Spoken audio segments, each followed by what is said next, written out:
शैतानुर्रजीम बिस्मिल्लाहिर्रहमानिर्रहीम। अस्सलाम वालेकुम। 9th क्लास, कैसे हैं सब बच्चे? अल्लाह ताला आपको हंसता मुस्कुराता रखे, ज़िंदगी में कामयाब व कामरान करे। आज हम इस्लामियत लाज़मी में आज हम पढ़ेंगे इबादात। उसमें हमारा टॉपिक है नमाज। सबसे पहले हम हासिलात ताल्लुम पढ़ लेते हैं। कुरान और सुन्नत की रोशनी में नमाज की फ़र्ज़ियत जान सकेंगे। नमाज बिलखसूस बाजमात नमाज की फ़जीलत व अहमियत को समझ सकेंगे। नमाज के बुनियादी फ़लसफ़े का फ़हम हासिल कर सकेंगे। नमाज की हिकमत और इसके माशरती, रूहानी और जिस्मानी फ़वाइद समझ सकेंगे। नमाज की पाबंदी करने के ज़ाहिरी और बातिनी असरात, तहारत व पाकीज़गी, नज़्म व ज़ब्त, पाबंदी वक़्त, तज़किये नफ्स का अमली ज़िंदगी में जायज़ा ले सकेंगे। नमाज की फ़र्ज़ियत और फ़वाइद को समझते हुए अपनी अमली ज़िंदगी में बाजमात नमाज की पाबंदी करने वाले बन सकेंगे। नमाज के अहकाम व मसाइल घर मस्जिद से सीख कर इन पर अमल कर सकेंगे। ये थे हमारे हासिलाते ताल्लुम। अब हम इस सबक की रीडिंग करते हैं, साथ में अपने शॉर्ट क्वेश्चन भी देखते जाते हैं। अच्छा जी, नमाज दीन का सतून है। नमाज जन्नत की कुंजी है। नमाज मोमिन की मिराज है। नमाज मोमिन की आंखों की ठंडक है। नमाज कुर्ब इलाही का बेहतरीन ज़रिया है। नमाज अल्लाह ताला की रज़ा का बाइस है। नमाज परेशानी और बीमारियों से निजात का ज़रिया है। नमाज बेहयाई और बुराई से रोकती है। नमाज मोमिन और काफिर में फ़र्क करती है। ये लाइन आपकी MCQs की लाइन।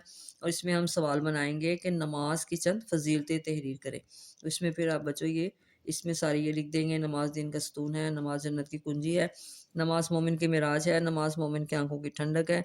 नमाज कुर्ब इलाही का बेहतरीन ज़रिया है। नमाज अल्लाह ताला की रज़ा का बाइस है। नमाज परेशानी और बीमारियों से निजात का ज़रिया है। नमाज बेहयाई और बुराई से रोकती है। नमाज मोमिन और काफिर में फ़र्क करती है। अच्छा जी, फ़र्ज़ नमाज के लिए मुकर्रर वक्त शर्त है। नमाज इंसान को वक्त की पाबंदी और नज़्म व ज़ब्त का दर्स देती है। इरशाद बारी ताला है, इन्नस्सलात कानत अलल मुमिनीन किताबम मौक़ूता। बेशक नमाज मोमिनों पर मुकर्रर वक्त पर फ़र्ज़ है।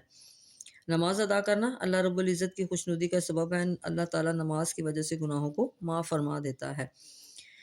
आगे सवाल बनाएंगे। 5 नमाज़ें अदा करने के बारे में नबी करीम ख़ातमुन नबिय्यीन सल्लल्लाहु अलैहि वसल्लम ने कौन सी मिसाल दी है?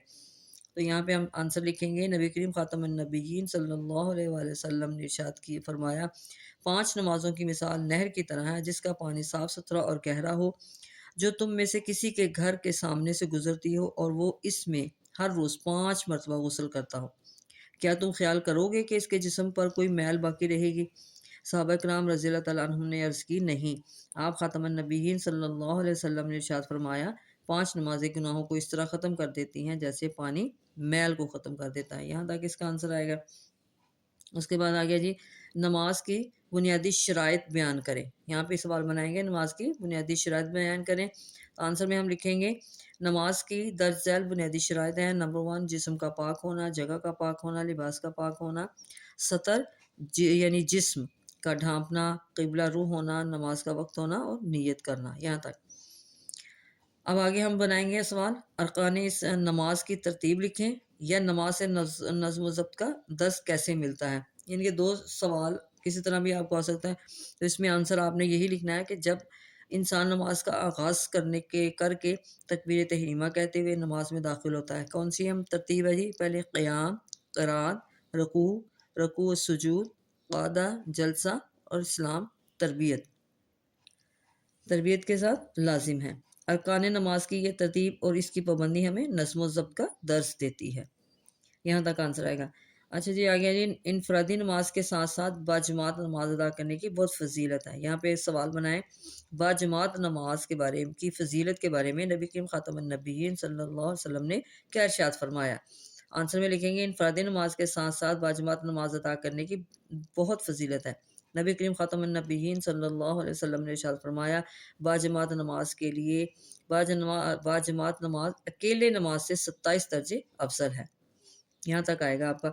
उसके बाद आगे सवाल है जी, ईशा और फजर की नमाज के बारे में नबी करीम ख़ातमुन नबिय्यीन सल्लल्लाहु अलैहि वसल्लम ने क्या इरशाद फरमाया। यहाँ पे आंसर लिखेंगे, आप ख़ातमुन नबिय्यीन सल्लल्लाहु अलैहि वसल्लम ने इरशाद फरमाया, जिसने ईशा की नमाज बाजमात अदा की तो गोया इसने आधी रात का क़याम किया, और जिसने सुबह की नमाज भी जमात के साथ पढ़ी तो गोया उसने सारी रात नमाज पढ़ी। यहाँ तक इसका आंसर आएगा। आगे है जी, गोया नमाज एक अमानत है, इस अमानत को बर वक्त अदा करना ही मतलूब है। अब यहाँ पे सवाल बनाएं, मस्जिद में जाकर नमाज अदा करने की फजीलत लिखिए। यहाँ पे लिखेंगे मस्जिद में जाकर नमाज अदा करना इसलिए भी बाइस एजाज़ है कि वो अल्लाह ताला का घर है। इस अजीम घर से निस्बत हम नमाजी को अजीम बना देती है, यानी कि इस अजीम घर से निस्बत नमाजी को अजीम बना देती है। यहाँ तक आंसर लिखेंगे। आगे है जी, बिला उज़र घरों में नमाज अदा करने पर हदीस में क्या वईद आई है? तो आंसर में लिखेंगे, हदीस मुबारका में है कि अगर तुम मुनाफिकों की तरह बिला उज़र मस्जिदों को छोड़कर अपने घरों में नमाज पढ़ने लगो तो अपने नबी की सुन्नत को छोड़ बैठोगे, और अगर अपने नबी की सुन्नत छोड़ दोगे तो गुमराह हो जाओगे। यहाँ तक आंसर आएगा। आगे है जी, फ़वाइदो समरात। क्या जी, नंबर 1 में है जी, घर से मस्जिद की तरफ चल कर जाना, मस्जिद में नमाज को इसकी शराइत का लिहाज करते हुए अदा करना, इंसान को जिस्मानी और रूहानी तौर पर मजबूत रखता है। फजर की नमाज के लिए सुबह को बर वक्त उठना, चहल कदमी करते हुए मस्जिद जाना बज़ाते खुद वर्जिश का दर्जा रखता है, जिससे इंसान को रूहानी और जिस्मानी फ़वाइद हासिल होते हैं। अब यहाँ पे आप ये सवाल भी बना सकते हैं कि मस्जिद में नमाज अदा करना किस तरह रूहानी और जिस्मानी फ़वाइद हासिल हो सकते हैं। तो यहाँ से फिर आंसर आप लिखेंगे, फ़जर की नमाज के वक्त के लिए सुबह का बर वक्त उठना, चहलकदमी करते हुए मस्जिद जाना बज़ाते खुद वर्जिश का दर्जा रखता है, जिससे इंसान को रूहानी और जिस्मानी फ़वाइद हासिल होते हैं। अच्छा जी, आगे है जी, मस्जिद में बाजमात नमाज अदा करने से इंसान मोहल्लेदार और दीगर नमाज़ों से मुलाकात की वजह से उनके हालात से बाखबर, दुख दर्द से आगाह और खुशी गम का एहसास करके इनके साथ शरीक होता है। इन्हीं अमूर का ख्याल रखने से इंसानी माशरा तरक्की पाता है। नमाज हमदर्दी और सार क़ुव्वत और मोहब्बत और रवादारी जैसे जज्बात पैदा करती है। खुशू खुजू वाली नमाज अल्लाह ताला के यहाँ बहुत पसंदीदा है। नमाज बेहयाई और बुराई से रोकती है और तज़किये नफ्स का बेहतरीन ज़रिया है। हमें चाहिए कि हम मुकम्मल तहारत का ख्याल करते हुए खुशू खुजू के साथ बाजमात नमाज अदा करें, ताकि हम नमाज के रूहानी जिस्मानी और माशरती असरात से फ़ायदा हासिल कर सकें और दीन की हकीकी रूह के मुताबिक दुनिया और आखिरत से सुरखरू हो सके, दुनिया आखिरत में सुरखरू हो सके। जो बच्चा, ये हमारी आज की इस सबक की रीडिंग और इसमें हमने जो इतने शॉर्ट थे वो बनाए हैं। अब इंशाअल्लाह हम अगली वीडियो में आपकी ये एक्सरसाइज कंप्लीट करेंगे। इसको ध्यान से सवालों को आप समझिए और इसको याद कीजिए। ओके, अल्लाह हाफिज़।